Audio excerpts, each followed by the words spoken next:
அதிமுக பத்தி பேசுறதுக்கு தகுதி கிடையாது. அதிமுக ஆதரிக்கிறவனா இருந்தா தலைவர் பேரை சொல்லிக்கிட்டு செய்யுங்க.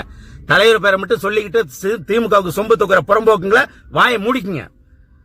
இந்த காந்தாராவு ஒருத்தன் இந்த ரவீந்திரன் துரைசாமி வாயை மூடிக்குங்கடா. தேமுதிக போய் சேர்ந்துச்சு வின் வின் வின் வின்னுங்கிற என்னடா வின்னு. தொண்டனா மாறி இப்ப எனக்கு 56 வயசு, இன்னும் அந்த ஒரு கொள்கையில இருக்கிறோம். கட்சியில எப்ப வந்தா எப்ப போனான்னு தெரியாது சில பேர்கள். அவெல்லாம் பண்ணாத அட்டகாசம் பண்றானுங்க. இப்ப முந்தா நாள் ஒருத்தன் போய் சேர்ந்திருக்கிறான். லோகேச தெரியாது. முன்னாள் சபாநாயகர், இந்நாள் எம்எல்ஏ, உணவுத்துறை மந்திரியா இருந்தவர். எங்க அம்மா புரட்சி தலைவி அம்மா அவர்கள் கூப்பிட்டு அப்படியா உணவுத்துறை மந்திரி ஆக்குச்சு. அடுத்து சபாநாயகர், எல்லாமே ஏந்திரிச்சு நிக்கிற அளவுக்கு சபாநாயகர்.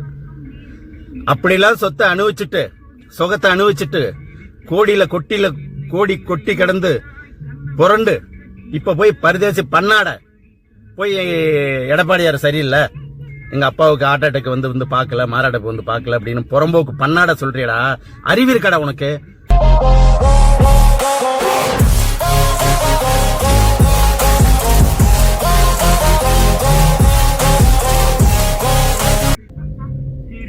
ஹலோ, காலை வணக்கம். உலகமெங்கும் வாழும் புரட்சி தலைவரியின் பொன்மன செம்மலின் புரட்சி தலைவி அம்மாவின் உண்மையான விசுவாசிகளும் பக்தர்களும் தொண்டர்களும் வெறியர்களும் அனைத்து இந்திய அண்ணா திராவிட முன்னேற்ற கழகத்தின் உறுப்பினர்களும் தொண்டர்களும் புரட்சி தமிழர் எடப்பாடியாரின் தலைமையில் மீண்டும் ஆட்சி அமைக்க வேண்டும். உலகமெங்கும் வாழும் இஸ்லாமியர் அனைத்து மக்களுக்கும் ரம்ஜான் வாழ்த்துக்கள். ஒரு பரபரப்பான சூழ்நிலையில இப்ப ஒரு 10-15 நாளா ஓகோன்னு ஓடிக்கிட்டு இருக்கு தமிழ்நாட்டில். காரணம் என்னன்னா, உண்மையான விசுவாசிகள். இப்ப எனக்கெல்லாம் 10 வயசுலயே நான் தலைவர் படங்களை சென்னையில ஹோட்டல்ல வேலை செய்யும்போது குடும்ப சூழ்நிலையில போயிட்டு 10 வயசுலயே வேலை செஞ்சேன். தலைவர் சிஎம். அப்பவே தலைவர் படங்களை பார்த்திருக்கேன், நிறைய டைம் தலைவர் மீட்டிங்ல பார்த்திருக்கேன், போயிருக்கேன். இப்பதானே மீடியாக்கள், அப்பெல்லாம் மீடியா கிடையாது, பொதிகை சேனல் மட்டும்தான் இருந்தது. வெள்ளிக்கிழமை ஆச்சுன்னா ஒளியும் பார்ப்போம். சுற்றுலா பொருட்காட்சியில படம் போட்டாங்கன்னா தலைவர் படத்தை வெறியா போய் பார்ப்போம். அப்படியெல்லாம் நாங்க இருந்தோம். 87 தலைவர் இறந்துட்டாரு. அதுக்கு அடுத்தது ஜானகி அணி, ஜெய அணின்னு 2 அணி பிரிஞ்சு பயங்கரமா பிரச்சனை உண்டாயும் போது தலைமை செயலகத்தை இழுத்து மூடிட்டானுங்க, ரெட்டலை சின்னத்தை முடக்கிட்டானுங்க. அப்பெல்லாம் இப்ப இருக்கிற இந்த பன்னீர்செல்வம்லாம் அப்ப இருந்தானா இல்லையான்னு எனக்கு தெரியாது. புரசேவக்கம் வெல்கம் ஹோட்டல்ல நான் வேலை செஞ்சிட்டு இருக்கும்போது, அது தெருவு பேர் எனக்கு தெரியல, மோச்சம் மினி மோச்சம், புரசேவக்கத்துல மினி மோச்சம் தேட்டருக்கு எதிரில் ஆப்போசிட்ல ஒரு சின்ன சந்து. அந்த சந்துல கட்சிக்காரரா இல்ல இவர் யாருன்னு தெரியாது, ஒரு வயசான பெரியவர், புரட்சி தலைவி அம்மா அவர்களுக்காக அப்ப கொள்கை பிரிவு செயலாளர் இருந்தாங்க. அவங்களுக்காக அவரோட வீட்டை அலுவலகமா கொடுத்திருந்தாரு. ஒரு பழைய கார்ல வரும், கருப்பு கலர் கார்ல. ஹோட்டல்ல காலைல வேலை செய்யும்போது எங்களுக்கு ரெஸ்ட் கிடைக்கும் போது கோவில்ல போய் திருப்பதி, சமயபுரம் இதுக்கெல்லாம் போய் தரிசனத்துக்காக கியூல காத்துக்கிட்டு நிக்கிற மாதிரி காலையிலே போய் நிப்பேன். நான் டெய்லியும் பாப்பேன் அம்மாவை. அப்படிலாம் நாங்க வெறியரா இருந்து, தலைவருக்கு வெறியரா இருந்து, அம்மாவுக்கு வெறியரா இருந்து, தொண்டனா மாறி இப்ப எனக்கு 56 வயசு, இன்னும் அந்த ஒரு கொள்கையில இருக்கிறோம். கட்சியில எப்ப வந்தா எப்ப போனான்னு தெரியாது சில பேர்கள்.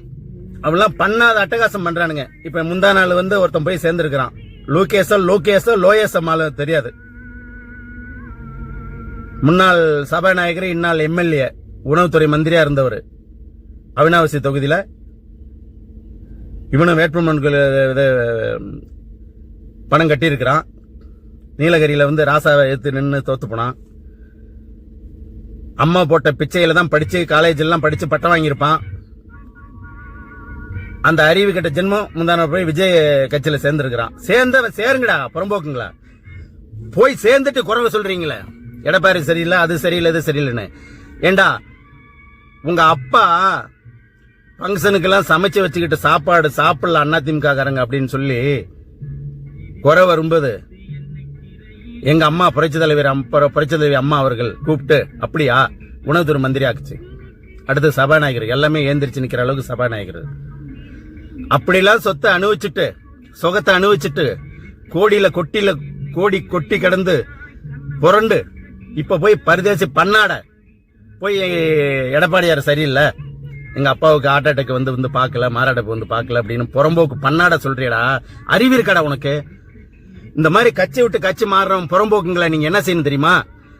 அதிமுகவில் கொள்ளடிச்சத சம்பாரிச்சத கட்சிக்கு எழுதி குடிக்க வேண்டாம். எங்க தலைவர் எழுதி கொடுத்துருக்காரு பாரு, ராமநாதபுரம் தோட்டம் அந்த மாதிரி எழுதி கொடுக்கடா புறம்போக்கு நாயங்களா. அதெல்லாம் விட்டு பன்னீர்செல்வம் இருக்கான் பாரு, எத்தனை கேஸ் போட்டு எத்தனை இது பண்ணி சட்ட கோவில் மாதிரி இருந்தத தலைமைச் செயலகத்தை போய் உடைச்சு இவ்வளவு பண்ணிவிட்டு புறம்போக்கு யாரை எழுத்து கட்சி ஆரம்பிச்சாரு எங்க தலைவர், இதய தெய்வம் தலைவர் அம்மா அவர்கள். அம்மால ஆஸ்பத்திரியில வச்சு கொண்டு விட்டீங்க. அப்பெல்லாம் மாமா வேலை பார்த்துக்கிட்டு திமுகவுக்கு சசிகலா பேச்ச கேட்டு போய் தர்மத்தை நடத்துற புறம்போக்கு. அறிவியல் கடை. உன் வயசு என்னடா? உன் வயசு என்ன? அவன் உதயநிதி வயசு என்ன? அவன் ஸ்டாலின் வயசு என்ன? ஒன்னாலதான்டா தேனி மாவட்டத்தில் உள்ள திமுக காரன் அண்ணா திமுக காரன் பூரா திமுக போய் சேர்ந்தான். இப்ப உன் கூட இருந்தான்ல இங்க ஒரு நாய், தஞ்சாவூர் நாய் வைத்திலிங்கம், நாய்க்கு பிஸ்கட் போற மாதிரி அவன் போயிட்டான். மனோஜ் பாண்டியன் அவன் அப்பா எப்படி ஆளு, எப்படி ஆளு அவரு. அவன் மோகன் போய் சேர்ந்துட்டான். ஒவ்வொருத்தனா போய் சேர்ந்துக்கிறானுங்க. இப்படிலாம் அனுப்பிட்டு கடைசியில நீனும் போய் சேர போற. புறம்போக்கு போய் சேருங்கடா. எவன் வேணாலும் எங்க வேணாலும் போங்க. ஆனா போகும்போது எழுதி கொடுத்துட்டு போயிட்டுருங்க. அதிமுக நாங்க சம்பாரிச்சோம், அந்த சொத்தை நாங்க அனுபவிக்க கூடாது அப்படின்னு சொல்லி. இல்லன்னா ஏழைகளா இருக்காங்க பாருங்க எவ்வளவு பேரு தமிழ்நாட்டுல, அவங்களுக்கு எழுதி கொடுத்துருப்பாங்கடா புறம்போக்கு நாயங்களா. அங்க போய் உடனே அதிமுகவுல இந்த அல்ல சுகத்தை அனுபவிச்சுட்டு அங்க போய் நீ என்ன செய்யற? மாமா வேலை பாக்குற, சொம்பு தூக்குற. அங்கேதான் நாரி போய் கிடக்கு தமிழ்நாடு. எல்லாத்திலையும் கொல்ல. பத்திரப்பதிவுல இருந்து, மின்சாரத்துறையில இருந்து, டாஸ்மார்க்ல இருந்து, மணல் கொள்ளையில இருந்து, விவசாயத்துல இருந்து அனைத்தும். பஞ்சப்பூர்ல பஸ் ஸ்டாண்டு கட்டிட்டு 1000-2000 ஏக்கர் வாங்கி போட்டு பஞ்சப்பூர்ல பஸ் ஸ்டாண்டு ஒரு எத்தனை டிவி, 1000 டிவி, ஒவ்வொரு டிவியும் 50 இன்ச்சு 100 இன்ச்சு எல்லாம் விளம்பரம். அரியலூர் பஸ் ஸ்டாண்டு குப்பை தொட்டி மாதிரி கிடக்கு. அரியலூர் குப்பை தொட்டி மாதிரி கிடக்கு. பெரம்பலூர் பஸ் ஸ்டாண்டு மூத்திர வாட. ஏற்கனவே மாட்டுத்தாவணி மூத்திர தாவணின்னு சொல்லுவாங்க, மதுரை மாட்டுத்தாவணி பஸ் ஸ்டாண்ட நான் கேள்விப்பட்டிருக்கிறேன். அப்படி எல்லாம் கிடக்கு. ஊருக்கு ஒரு பஸ் ஸ்டாண்டு. அரியலூர் சுருக்காட்டை அழிச்சுட்டு அறிவாலயம் கட்டுறானுங்க. ஊருக்கு ஒரு அறிவாலயம். ஓத்தல எவன்ட்டு காசை எடுத்துட்டு ஓத்தால அறிவாலயம் கட்டணும். அறிவாலயம் கட்டினாதான் ஓத்தால தெரியுமா வெளியில? ஒப்பனுக்கு விளம்பரம் பண்ணாதான் தெரியுமா? அங்க ஒரு பஞ்சப்பூர் பஸ் ஸ்டாண்டு, இங்க கீழம்பாக்கத்துல பஸ் ஸ்டாண்டு.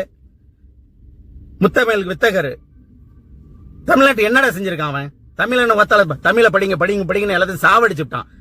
வெளிநாட்டுல தமிழ் பேச முடியுமா? செருப்பால் அடிச்சு விட்டுருவானுங்க தமிழ் பேசினா. எவனுக்கும் புரிய மாட்டேங்குது. ஊடக நண்பர்கள், பத்திரிகை நண்பர்கள் அனைத்து பேரும் அவனுக்கு தான் மாமா வேலை பாக்குறானுங்க, அவனுக்கு தான் சொம்பு தூக்குறானுங்க. இந்த சொட்டையன் ஒருத்தர் இருக்கிறான், ரவீந்திரன் துரைசாமி, முத்தாரன் ஒருத்தர் இருக்கிறான். அனைத்து பேரும் நக்கீரன் பத்திரிகையவே அவங்களுக்கு சால்ரா போட்டு இருந்தோம், அவனே இப்ப மாத்தி எழுதுறானுங்க. அனைத்து பேரும் இந்த சத்யராஜ் புறம்போக்குல எப்படி பேசுறான் பாரு.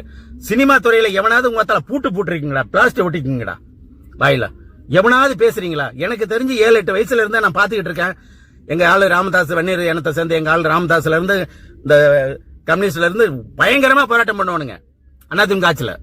என்ன கொடுமை பண்ண மாதிரி ஒத்தல. இப்ப எவனாவது வாயை துறக்கிறீங்களா?